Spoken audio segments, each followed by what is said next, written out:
Alhamdulillah, alhamdulillahilladzi nahmaduhu wa nasta'inuhu wa nastaghfiruh wa na'udzu billahi min shururi anfusina wa min sayyiati a'malina. May yahdihillahu fala mudilla lahu wa may yudlil fala hadiya lahu.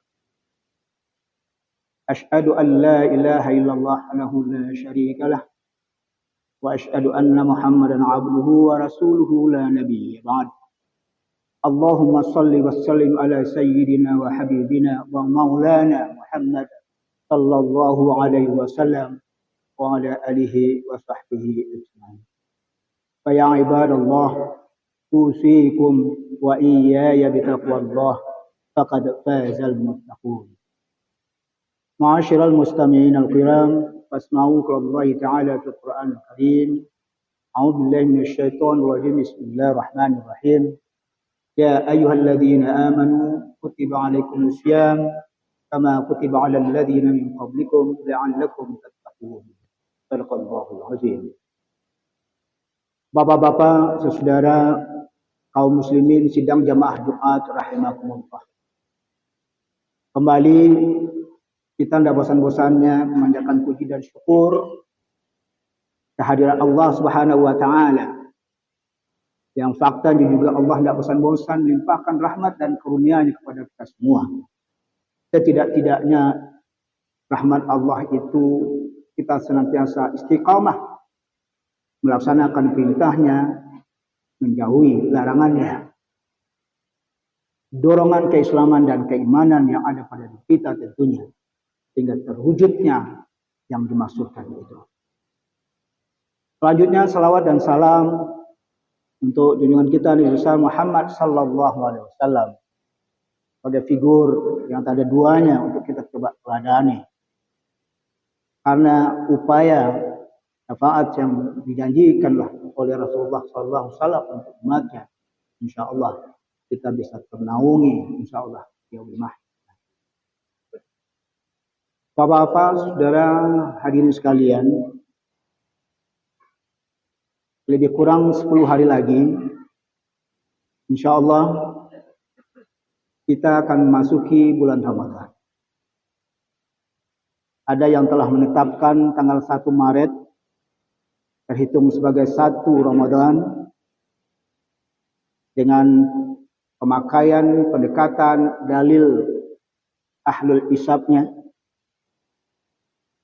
Dan ada juga yang tengah akan menunggu hasil isbat yang dilakukan oleh pemerintah melalui Kementerian Agama beserta ormas-ormas Islam pada tanggal 28 Februari dengan pendekatan yang disebut dengan al-ru'yah.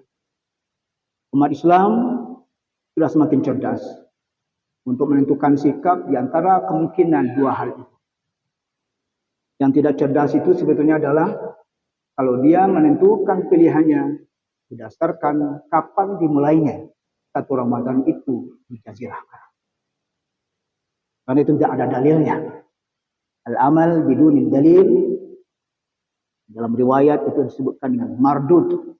Beramal tanpa dalil, beramal tanpa ilmu, itu tertolak. Makanya standarisasi dasar dalil yang kita lakukan, kita putuskan untuk menentukan 1 Ramadan, tentu tidak akan mengacu kapan mulainya. Makkah Al-Mukarramah sekalipun menjadi haluan.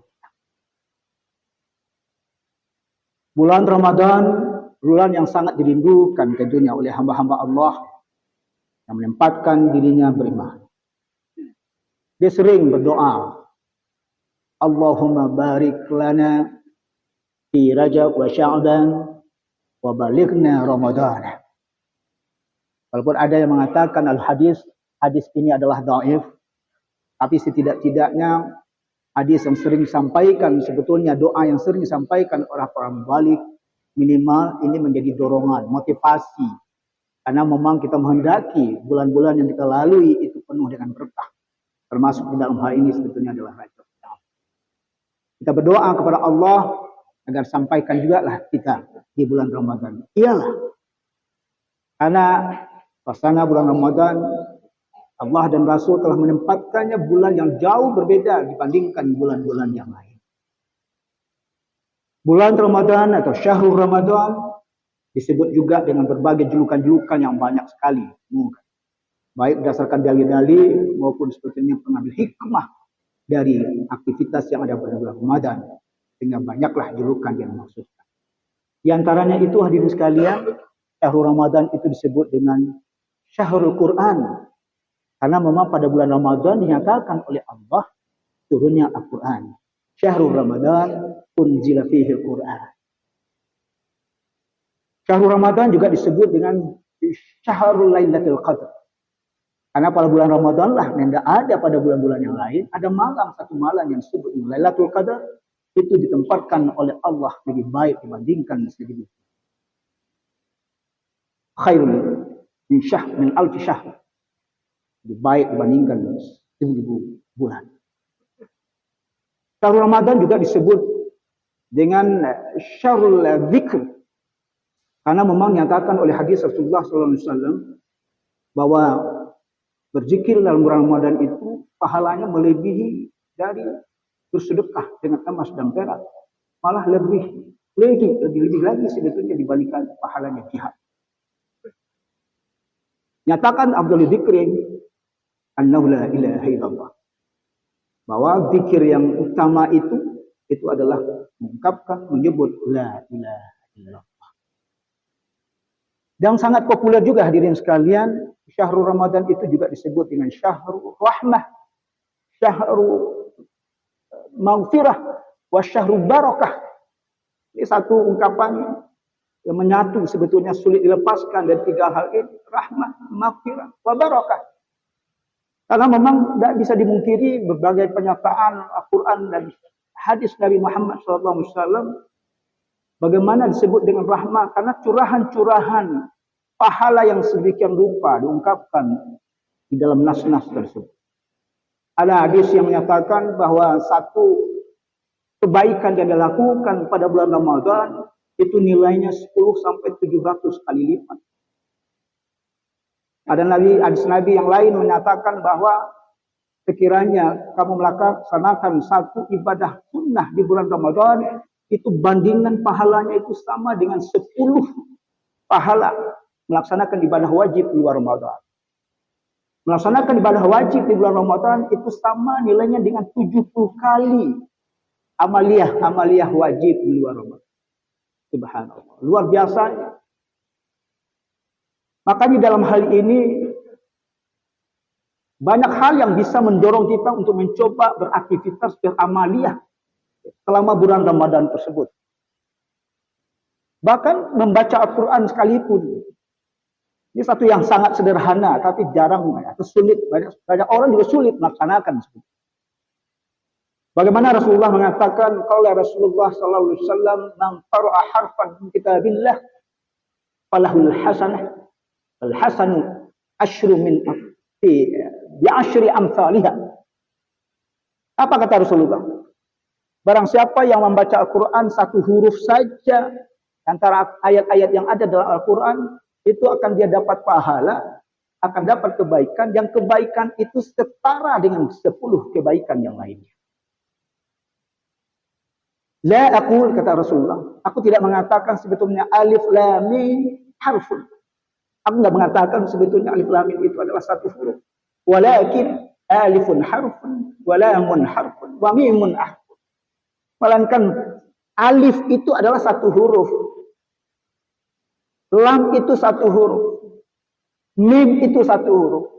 Jadi dalam logika sederhana hadirin sekalian, kalau kita sembari dalam bulan Ramadan itu membaca alif lam mim, alif lam mim, alif lam mim misalnya, satu mengungkapkan alif lam mim saja kita sudah dapat 30 kebaikan. Apalagi kita membaca Al-Quran menjadi bahagian aktivitas kita seharian di dalam hati. Bapak-bapak, saudara hadirin sekalian, kalau kita coba bikin kategorisasi bagaimana hamba Allah mensikapi soal aktivitas di bulan Ramadan itu.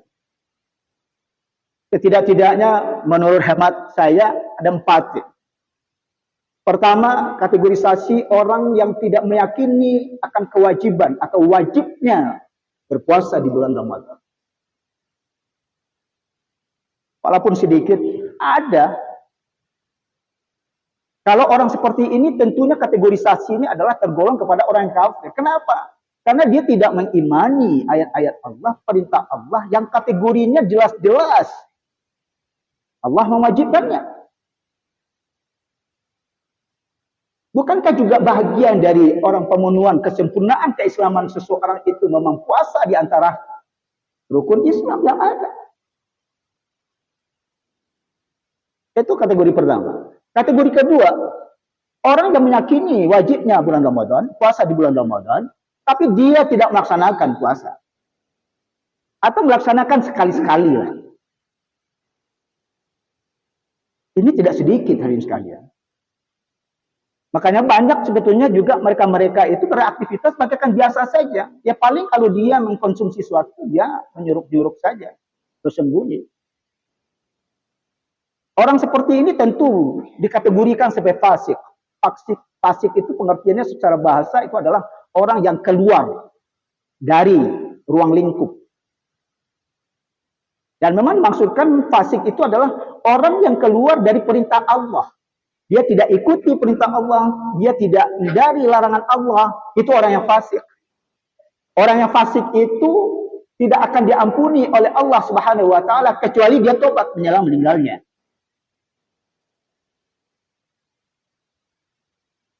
Kategori ketiga, dia meyakini sebetulnya akan wajibnya puasa bulan Ramadan dan dia lakukan itu. Dan dia tidak tinggalkan kewajiban. Dan dia juga penuhi sebetulnya dengan aktivitas amaliyah yang lain. Karena dia sangat meyakini dalam diri dia. Bahwa Rasulullah mengatakan, Man shoma Ramadan imanan wa ihtisaban ghufira lahu ma taqaddamat min dzambihi. Dia meyakini bahwa Rasulullah menjanjikan barang siapa yang berpuasa di bulan Ramadan itu penuh dengan keimanan, dorongan keimanan, dan penuh dengan perhitungan. Dia jaga sedemikian rupa poin-poin yang akan menghambat nilai-nilai kemuliaan yang ada pada aktivitas ibadah bulan Ramadan. Allah akan ampuni segala dosanya.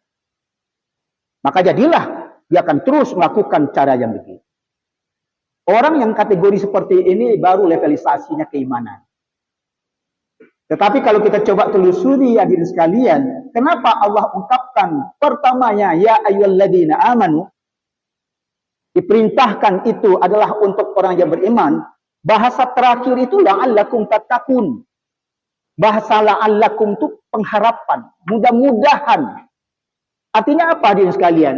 Karena kita beriman, kita melaksanakan aktivitas-aktivitas yang dimaksudkan selama bulan Ramadan dengan segala nilai yang dimiliki, kelebihan-kelebihannya.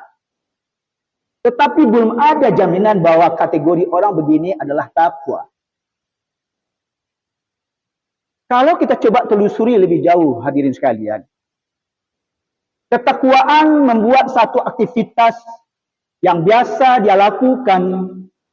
Dan itu disebut sebetulnya oleh psikolog dengan behavior. Perilaku, tindak tanduk sebetulnya aktivitas yang dilakukan sehari-hari. Dia akan menjadikan itu sebuah kebiasaan. Kalau psikolog mengatakan sebetulnya itulah kategori habit namanya. Habit itu sebetulnya ada aktivitas manusia yang melekat dalam dirinya. Sulit bagi dia untuk melepaskan diri dengan cara itu dalam kondisi seperti apapun dianya. Itu menjadi habit. Menjadi sebuah kebiasaan. Kebiasaan itu menjadi sebetulnya attitude. Sikap perilaku yang sulit memang dia melepaskan diri. Menjadi karakteristik, menjadi identitas dirinya seperti itu. Kalau orang bicara si X, orang akan bicara si X itu seperti ini modelnya. Makanya salah seorang psikolog mengatakan Jason Harha bahwa habit akan memberikan pengaruh terhadap perubahan mindset. Perubahan cara berpikirnya. Berubah sebetulnya paradigma kehidupannya. Kalau kita berkaca dengan apa yang dimaksudkan, berpuasa dia bulan Ramadan, beraktivitas amaliyah sunnah dalam bulan Ramadan, dia tempatkan dengan i'tikad yang kuat bahwa ini bahagian dari hal kebutuhan hidupnya. Dia akan mencoba memfollow up, menindaklanjuti bahwa cara yang dia lakukan selama bulan Ramadan itu akan juga dia lakukan di luar Ramadan. Karena orang dalam Ramadan kan seperti ini kata Rasulullah. Pada saat dia ingin marah, ingat ana shaim. Kan begitu modelnya. Dalam konteks pengambilan diri. Pada saat dia ada kemungkinan pancingan-pancingan mata menyorot kepada sesuatu yang diharamkan, dia protek dirinya. Saya orang yang tengah puasa. Dia lindungi dirinya. Dan dia lindungi dirinya tidak dalam suasana hanya garisan-garisan Ramadan. Tapi melekat menjadi bagian bentuk attitude, sikap, habit, kebiasaan yang dia miliki untuk dia mencerminkan di luar bulan Ramadan. Kalau dia sudah sampai pada levelisasi begini hadirin sekalian, dia mencoba melindungi dirinya. Itulah ketakwaan. Karena bahasa takwa itu sebetulnya dari kebahasannya adalah melindungi diri. Kalau Ali bin Abi Thalib sebetulnya mengatakan takwa itu adalah orang yang takut pada Allah. Ekspresi takut kepada Allah itu dia akan laksanakan apapun perintah Allah. Dia akan henti apapun dianya larangan Allah. Dia merasa terkungkung, dia merasa dimotori sebetulnya oleh Allah Subhanahu wa taala. Kalau Abdullah bin Mas'ud mengatakan orang yang bertakwa itu memprotek dirinya, jangankan menghindarkan diri di sesuatu yang haram, ke sesuatu yang syubhat pun. Satu syubhat itu adalah posisi berada antara haram dan halal. Ada nuansa-nuansa, cara-cara tertentu, bentuk tertentu, hadirin sekalian, posisian seperti ini. Kenapa? Karena memang tidak ada nas yang secara tegas mengatakan ketentuan hukumnya. Dan di tengah-tengah itu pun sebetulnya para ulama berbeda pendapat. Ranahnya ranah syubhat yang lebih cenderung nyata. Bagi orang bertakwa, persoalan syubhat pun dia hindari. Karena dia khawatir. Karena di balik syubhat itu ada kemungkinan larangan, ada kemungkinan kebolehan di mata Allah. Kalau dia hindari, mana tahu ini haram, kata Allah, dia tidak mengamankan dirinya, terprotek dirinya, dia tidak terjebak dengan sesuatu yang haram. Kalau yang boleh, dia tidak laksanakan, ada masalah. Karena itu sesuatu yang boleh saja sebetulnya. Kalau Imam Mu'taz mengatakan sebetulnya, orang yang bertakwa itu, hadirin sekalian, orang yang mencoba menghindarkan diri, bukan hanya dari dosa-dosa besar, dosa-dosa kecil pun dia hindari. Karena Mu'taz sebetulnya mengilustrasikan bahwa dosa besar itu sebetulnya hasil paduan, tumpukan sebetulnya dari dosa-dosa kecil. Yang dipandang sebagai sesuatu yang biasa, lama-kelamaan sebetulnya lumrah saja dia pandang, jadilah dia jadi dosa besar. Padahal dosa besar itu sebetulnya adalah kontribusi sekian poin banyaknya dosa-dosa kecil yang dia lakukan. Bukankah, kata Ibnu Mu'taz, bukit itu terdiri dari pasir dan kerikil-kerikil yang menumpuk. Kecil pasir, kecil kerikil-kerikil. Tapi dia lama-kelamaan menumpuk menjadi bukit. Bagaikan itulah sebetulnya juga dosa besar itu. Makanya orang bertakwa memprotek dirinya, melindungi dirinya. Jangankan dia akan terjebak dengan persoalan yang haram. Persoalan yang dosa besar, dosa-dosa yang kecil pun dia protek diri. Hadirin sekalian, apa yang kita ingin sampaikan di saat mau Ramadan kita sampaikan kategori. Dalam rangka untuk mencoba bagi kita semua memilih di posisi mana kira-kira yang perlu kita tempatkan diri kita dalam proses semasa bulan Ramadan untuk menentukan bagaimana sikap pasca Ramadan, sesudah Ramadan. Apanya sebatas rutinitas, kegiatan-kegiatan tahunan, sampai jumpa lagi di tahun besok. Dalam suasana yang begitu juga, pasca Ramadan, suasananya juga bagaikan biasa-biasa juga, penuh juga sebetulnya dengan aktivitas-aktivitas yang dilarang oleh Allah dan lain-lain sebagainya. Atau sebetulnya kita sudah sampai pada titik klimaks bahwa proses yang dilakukan di dalam bulan Ramadan itu bahagian dari sebuah proses dan tekad niat yang begitu luar biasa yang akan terrefleksi juga tentunya dalam kehidupan pasca Ramadan. Dalam hal inilah ketakwaan yang raih hadirin sekalian untuk hasil dari sebuah proses evaluasi Ramadan sesuai dengan usia yang kita lakukan melalui dari tahun ke tahun, berubahlah hendaknya ke depan. Fa'tabiru ya ulil absar la'allakum turhamun.